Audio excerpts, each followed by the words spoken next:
कोलकात्यामध्ये उत्तर कोलकाता भागातला एक बांधकाम सुरू असलेला पूल कोसळलाय। ही मोठी दुर्घटना ही आहे। या ब्रिज खाली 10 लोक मृत्युमुखी पावले आहेत आणि आणखी काही ढिगाऱ्याखाली अडकले असल्याची शक्यता आहे।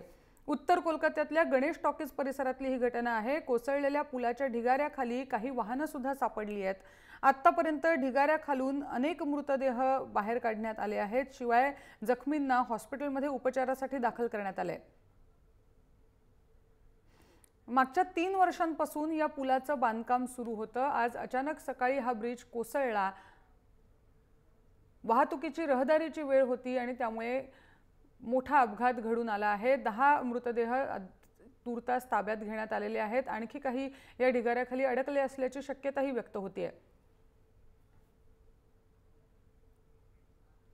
पुलाची ही लोखंडी फ्रेम पडलेली आपण बघतोय, त्यामुळे अपघात मोठा आहे। अनेक वाहनं सुद्धा या पुलाखाली चिरडली गेली आहेत।